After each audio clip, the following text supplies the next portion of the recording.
Okay, for today we're going to run this Luton Bowman PW201. I haven't run this particular steam engine for a long time, so I'm not sure how it'll perform. It was okay last time it was steamed. It's a foul day in Plymouth today, tipping down with rain outside. But anyway, this little fella is nearly coming to the boil. These date from about 46 through to probably the early 50s. There were 4 models in the range: the PW201, the overtype version of it, which was the 202, the larger stationary, the 203, and the twin cylinder 204, which is quite a rare beast indeed.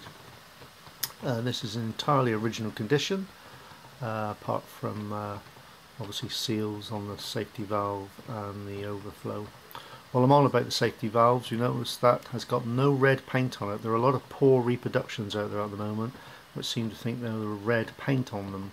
They were not. They used to use a very sort of old gooey red seal, sort of seal that fitted on the movable part of the safety valve, and over years this perishes to a sort of a gooey red mess, hence giving the impression that they were painted red. They were not. Some of these reservoirs come with a more sort of rounded end, rounded corners rather, and also the chimney can be a little bit shorter in length. Apart from that, there's very little variation. Sometimes you'll find the decal in blue or cream. Anyway, this one's just about coming to the boil, so without any further ado, we'll see if we can get the little fella to work. It's running on 140 cc's of water, and the burner I've brimmed. There's a little bit of water being lost from around the exhaust now, which goes in just above the steam dome where the actual live steam pipe is. They normally do a little bit of gurgling around. This is entirely aluminium base and aluminium firebox, so there's no problem with rust. It's a small, simple lap seam boiler. It's had a little bit of repair work over the years, but still seems to be okay. Nearly had it. Quite a well built engine actually. The piston and the cylinder and the disc crank are very well machined brass, and I've always thought them to be quite solid little engines in their own right. Obviously the Bowman name was purchased by a company called Piece Parts and Assemblies, who were looking around after the war for some area to move into after war work. Probably had some aeronautical connections, hence the use of aluminium in the construction of their engines. Anyway, this little fella's running now. I'll just drive a little bit there.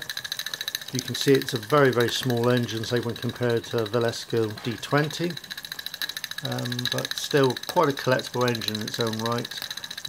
There's still a fair few of them around. The boats tend to go for bigger money than the stationaries, but you know, they're well worth having, especially if you can find it with the box as well. This one's got its box and spanner. I've got that stored away separately. So there you have it really. It seems to be running okay. As usual, you'll seem to lose water from the safety valve on these. Let's start up anyway. They'll drive 1 or 2 small tools. They're not particularly powerful. The 203 a lot better because it's got a big balanced flywheel as well as disc crank, and they obviously a lubricator is fitted to that as well.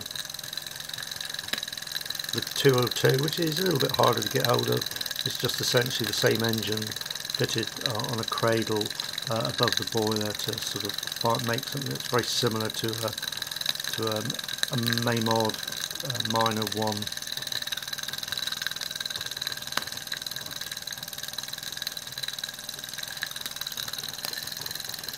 Exhaust pipes and steam pipes on these were always painted red as they were on the range, give them a distinctive look.